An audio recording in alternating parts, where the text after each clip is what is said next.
ગીર સોમનાથના ઉના તાલુકાના અહેમદપુર માંડવી બીચ ફેસ્ટિવલનો દબદબાભેર સમાપન થયો હતો।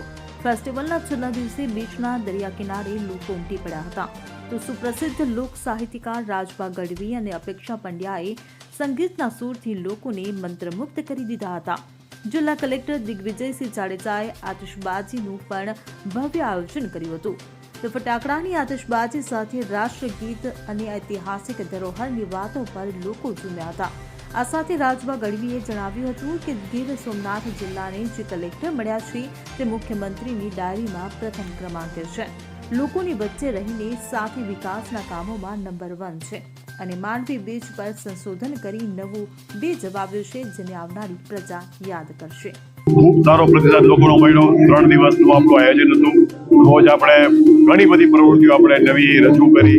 કલાકારો ખૂબ સારા એવા, લોકોને ખૂબ આનંદ આવ્યો। જે આપણે ધંધાર્થીઓને આપણે લઈ આવ્યા હતા વેરાવળથી, ખાસ નાના બાળકોના રાઇડ માટે, આપણો હેતુ એવો હતો કે લોકલ આપણા જે ધંધાર્થીઓ છે ને અહીંયા ધંધો મળે। એ લોકોને આજુ રાત્રે મળવા માટે નીકળો તો એ લોકો ખૂબ રાજી હતા અને એના મોઢા ઉપરનો સંતોષ છે, અમને ખૂબ જ સંતોષ થયો છે કે સરકારશ્રીનો પ્રયાસ છે ખૂબ સફળ થયો છે અને આગળ પણ સફળ થશે। બહેનોના આપણે સ્ટોલ્સ કર્યા, ખાણીપીણીના સ્ટોલ્સ કર્યા, તમામને ખૂબ સારો ધંધો મળ્યો છે અને લોકોને પણ ખૂબ આનંદ આવ્યો। અત્યારે જો આપણે અત્યારે એક ધારો આપણો કાર્યક્રમ ચાલુ છે 8 વાગ્યાથી, પણ હજી એક પણ માણસ છે અહીંથી ગયેલું નથી। આપે કીધું એમ લાંબા ગાળાનું આયોજન આપણે વિચાર્યું છે। સરકારશ્રી પણ ખૂબ પોઝિટિવ છે, પ્રવાસન વિભાગ પણ ખૂબ પોઝિટિવ છે અને મને આશા છે કે આપણે ફેમિલી બીચ તરીકે આ બીચને આપણે વિકસાવી શકીશું। અહીંયા કાયમી વ્યવસ્થા થાય, લોકો આવે અને 3 દિવસ રોકાય એવું આયોજન આપણે કરવા જઈ રહ્યા છીએ। અને આપણે જોયું એમ અમે આજે અહીંયા આપણે એક નાના સ્પોર્ટ્સ માટેના જે છે એડવેન્ચર સ્પોર્ટ્સ છે, પછી બીચ સ્પોર્ટ્સ છે, પછી આગળ આપણી કેવ્સ ને બધું છે કે ત્યાં પણ લોકોને પાર્ટી થઈ શકે એવું છે। એક નાનું વેડિંગ ફંક્શન પણ થઈ શકે એવું છે। એટલી બધી વિશાળ જગ્યાઓ છે। આપણે ફ્લોટિંગ જેટી ઊભી કરી છે, એના ઉપર પણ કોઈ નાનું પાર્ટી જેવું થઈ શકે એવું છે। પ્રી વેડિંગ શૂટ માટેનું આદર્શ લોકેશન આ બની શકે એવું છે। આમ બધું અહીંયા છે, પણ આપણે આજે એની શરૂઆત કરી છે અને મને આશા છે કે સરકારશ્રીના સહયોગથી આપણે આને ખૂબ આગળ લઈ જઈશું। જે ફ્લોટિંગ જેટી ને બધું કર્યું છે, જે રાઇડ્સ અવેલેબલ છે, આ રાઇડ્સ આ ત્રિદિવસીય કાર્યક્રમ બાદ પણ અહીંયા ચાલુ રહેશે। એ આપણા જે લાયસન્સી છે એને આપણે લાયસન્સ આપેલું છે અને લાયસન્સમાં આપણે એડ કર્યું છે કે એ અહીંયા પ્રવૃત્તિ કરી શકે, કારણ કે ઓલરેડી એને આપણે લાયસન્સ એસડીએમ દ્વારા અપાયેલું છે। વિશેષ જે આપણે નાની ક્રૂઝ શરૂ કરવી હોય તો એના માટેના લાયસન્સ, એના માટે જે ફોર્માલિટી છે એ કલેક્ટર કક્ષાએ થાય, એ આપણે એના જે કંઈ પ્રોસેસ છે એ શરૂ આપણે કરાવી દીધી। જે કોઈ પણ એજન્સીને આમાં રસ હોય અને પોતે વેલ ઇક્વિપ્ડ હોય અને સરકારના ધારાધોરણનું પાલન કરવા માંગતી હોય એ ચોક્કસ એપ્લાય થઈ શકે છે।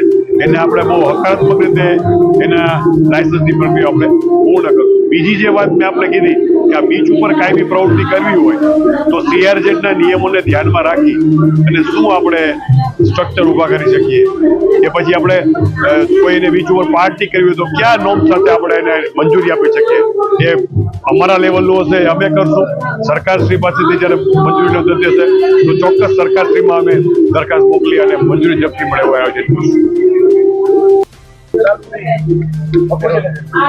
સર, આ વિસ્તારમાં ડોલ્ફિન જોવા મળે છે, જે બહુ દુર્લભ છે અને કાયમી જોવા માટે પ્રવાસીઓ જો આવી શકે અને ગુજરાતના પ્રવાસીઓને કઈ રીતે આકર્ષી શકે? આપણે જે અમને મંજૂરી આપી છે આપણા જે લાયસન્સીને, એમાંનો સમાવેશ થાય જ છે। એ નાની બોટમાં એ ત્યાં લઈ જાય અને ડોલ્ફિનનો શો આપણે જેમ સિંહ દર્શન થાય છે એમ આપણે ચોક્કસ કરી શકીએ। ડોલ્ફિન છે એ શિયાળામાં બહુ જોવા મળે છે તો એની આદર્શ સિઝન છે અને ડિસેમ્બર છે એ લોકોનો ફરવા, કારણ કે વરસ પૂરું થતું હોય, રજાઓ ભેગી થઈ હોય, સ્કૂલોમાં પણ વેકેશન હોય તો એ આદર્શ ટાઈમ છે। તો એ ગાળામાં આ ખૂબ સારો સ્પોટ છે। બીજું, દરિયામાંથી સૂર્યોદય, સૂર્યાસ્તના સ્પોટ ઘણા છે, સૂર્યોદય છે એ આ દરિયામાંથી આપણને જોવા મળે છે। તો એ બે વસ્તુ છે એ વિશિષ્ટતા છે બીજની અને એને આપણે ચોક્કસ પ્રમોટ કરશું। દિવ્યા ઠક્કર દીવા ઇવેન્ટ્સ એટલે કે અહીંયા જે આખી ઇવેન્ટ થઈ એ અમે લોકો ઓર્ગેનાઇઝર છીએ। અહેમદપુર માંડવીનો બીચ બહુ બધા લોકોને એનું ધ્યાન નહીં હોય, દીવ ઘણા લોકો ફરવા આવતા હશે, પણ પ્રશાસન એટલે કે જિલ્લા કલેક્ટર શ્રીએ એવો અહીંયા ઉદ્દેશ છે કે આ બીચ એક ફેમિલી બીચ તરીકે ડેવલપ થાય। બધા લોકો જો એમના ફ્રેન્ડ્સ અને ફેમિલી સાથે અહીંયા આવે તો નાના નાના પ્રસંગો, નાના નાના સેલિબ્રેશન અહીંયા કરી શકે એ પ્રકારના તમામ આયોજનો કલેક્ટર શ્રીએ વિચાર્યા છે અને એને ઇમ્પ્લિમેન્ટ આયોજન કરી રહ્યા છે આ બીચ ફેસ્ટિવલ અંતર્ગત. તમને બધાને જણાવે કે આ બીચ ફેસ્ટિવલમાં 50,000 થી પણ વધુ લોકોએ મુલાકાત લીધી. ફક્ત 3 જ દિવસનો બીચ ફેસ્ટિવલ હતો, છતાં પણ પવનદીપ, અનુપ શંકર જેવા કલાકારોને અમે અહીંયા લાવ્યા હતા અને ખૂબ જ સારો પ્રતિસાદ મળ્યો. અને આજે એટલે છેલ્લા દિવસે રાજભા ગઢવી અને અપેક્ષા પંડ્યા જેવા કલાકારો છે અને લોકો ખૂબ જ એન્જોય કરી રહ્યા છે. સાથે ખાણીપીણીના સ્ટોલ અને શોપિંગના પણ સ્ટોલ છે, જેથી આપણી હસ્તકલા કારીગીરીને પણ પ્રોત્સાહન મળે એવું આયોજન કલેક્ટરશ્રીએ વિચાર્યું અને એને સંપન્ન કર્યું. એ ખૂબ જ અદ્ભુત વાત છે. So thank you for this wonderful પ્રતિસાદ. લોકોને વિશેષ રૂપે કહીશ કે તમે ગોવા જાઓ છો કે કોઈ પણ બીચ ઉપર 2-3 દિવસનું નાનકડું મિની વેકેશન ગાળવા જાઓ છો કે પછી તમારી બર્થડે પાર્ટી સેલિબ્રેટ કરવા આવો કે ગોવા જતા હશો, તો અહેમદપુર માંડવી બીચ ચોક્કસ આવો. એટલો સાયલેન્ટ, સોબર અને એટલો અદ્ભુત બીચ છે, ચોખ્ખો છે, હેઝલ ગ્રીન વોટર છે અને એમાં પણ પાણીની અંદર દરિયામાં જઈને જો તમને પાર્ટી કરવી હોય, સેલિબ્રેટ કરવો હોય, બર્થડે પાર્ટી કે કંઈ પણ, તો અહીં આવીને જેટી પર સેલિબ્રેટ કરી શકો છો with your friends and loved once. અને બીજા પણ ઘણા બધા સુંદર મજાના કેવ્સ છે, બ્યુટીફુલ વેધર છે, તો Ahmedpur Mandvi beach must visit. મારું નામ Prabhatsinh Rajput, actor and producer. હું ગીર સોમનાથનો વતની છું અને મને આનંદ થયો કે ગીર સોમનાથમાં આટલું ભવ્ય આયોજન કર્યું છે, જે ગીર સોમનાથ કલેક્ટર શ્રી દિગ્વિજયસિંહ જાડેજા સાહેબ દ્વારા. આનંદ એ વાતનો પણ છે કે પ્રોગ્રામની અંદર ગીર સોમનાથની તમામ પબ્લિકો એટલો આનંદપૂર્વક માણી અને એટલી જબરજસ્ત ઇવેન્ટ રહી છે.